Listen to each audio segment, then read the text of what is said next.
ऐसे चलता था तो एक चादर साथ लेके चलता था। आज के लोग नहीं चलते हैं फैशन के चक्कर में। वो चादर कितना काम आती थी आज मुझे इसका एहसास हो रहा है। अगर धूप हो तो सर पे रख लो और अगर सर्दी लगे तो ओढ़ लो।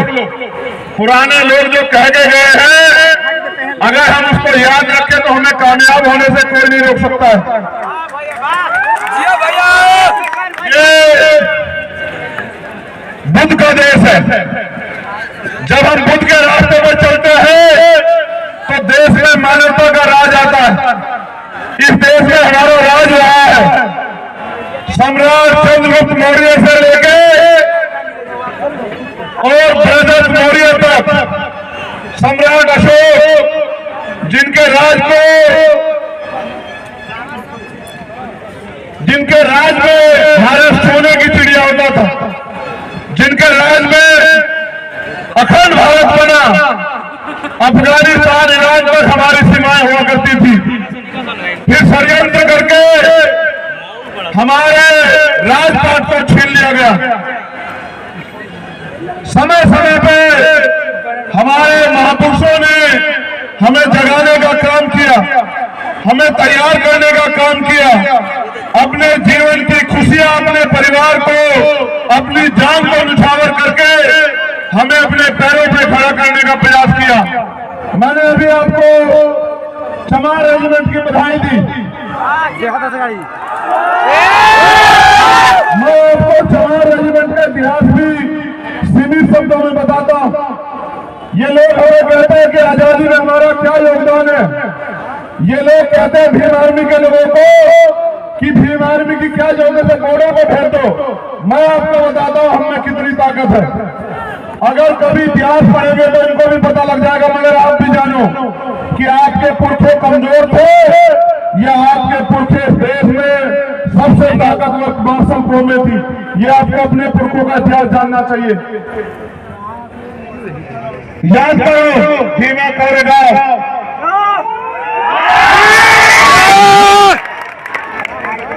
1 जनवरी 1818। ये आपका इतिहास है कि 500 महान योद्धाओं ने 28,000 पेशवाओं को सबक सिखाने का काम किया।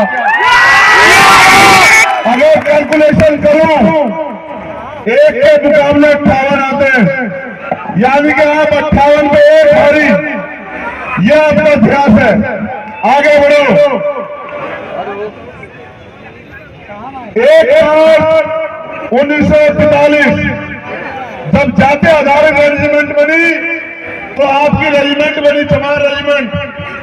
चमार रेजिमेंट को द्वितीय विश्व युद्ध में लड़ने के लिए भेजा गया। कोहिमा, बर्मा, म्यांमार जिसको कहते हैं। उन्होंने वहां जर्मनी की सेना को धूल चटाने का काम किया। विश्व की सबसे बड़ी सेना अपने दम पर धूल चटाने का काम किया। उनकी शहादतें वहां हुई कोहिमा में। उनको बैटल ऑनर ऑफ कोहिमा मिला। फिर वो वापस आए। अंग्रेजों ने कहा कि आजाद हिंद फौज के लोग हमें परेशान कर रहे हैं, अब आपकी बटालियन को सुभाष चंद्र बोस के खिलाफ लड़ना पड़ेगा। उस रेजिमेंट के योद्धाओं ने कहा कि सुभाष चंद्र बोस आजादी की लड़ाई लड़ रहे हैं, हम उनके खिलाफ नहीं लड़ेंगे। ब्रिटिश सरकार ने कहा कि अगर सुभाष चंद्र बोस और आजादी फौज के खिलाफ नहीं लड़ोगे तो हम आपकी रेजिमेंट को खत्म कर देंगे, आपकी नौकरियों को छीन लेंगे। हमारे लोगों ने कहा नौकरी जाए तो जाए लेकिन देश के खिलाफ नहीं जाएंगे। फिर वो योद्धा सुभाष चंद्र बोस के नेतृत्व में आजाद हिंद फौज में भर्ती हुए और फिर उन्होंने अंग्रेजों के खिलाफ लड़ाई लड़ी और अंग्रेजों के पैर उखाड़ने का काम किया। भारत की धरती से अंग्रेजों को जाने पर मजबूर किया। फिर आपका इतिहास है 2 अप्रैल 2018 जब आपके एससी एक्ट पे सरकार के लोगों ने सुप्रीम कोर्ट के जरिए डकैती डालने का काम किया। आपने सड़क पे आके अपनी ताकत का एहसास कराने का काम किया। और फिर इस सरकार को, सुप्रीम कोर्ट, दोनों को झुकना पड़ा।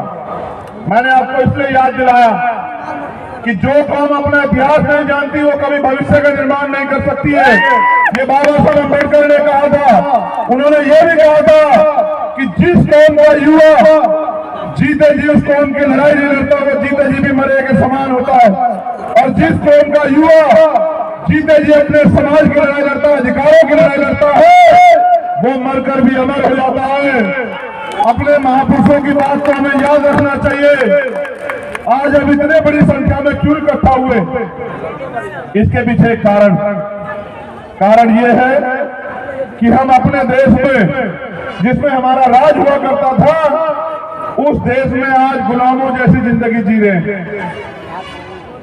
खाने को अच्छा खाना नहीं है, पीने के लिए साफ पानी नहीं है, पहनने के लिए अच्छे कपड़े नहीं है, सर पे छत नहीं है, आने जाने के लिए सुविधाएं नहीं है, आर्थिक सशक्तिकरण नहीं है।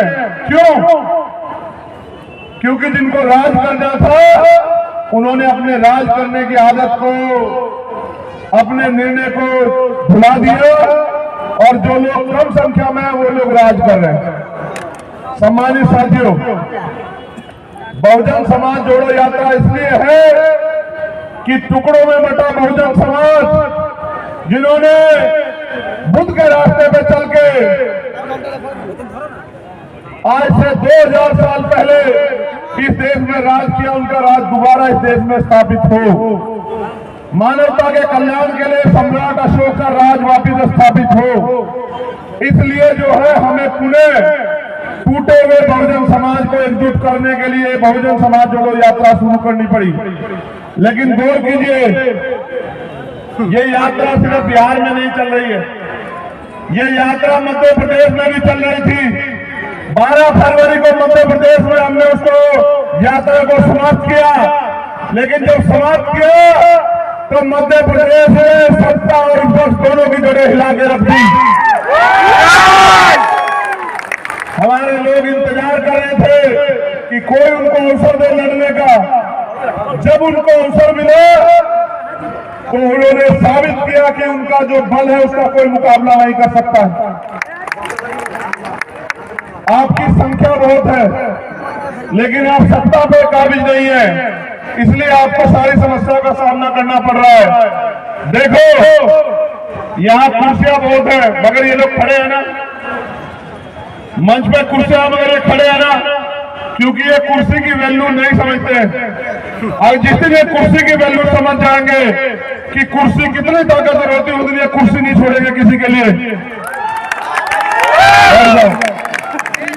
बैठ जाओ मेरे महापुरुषों, बैठ जाओ।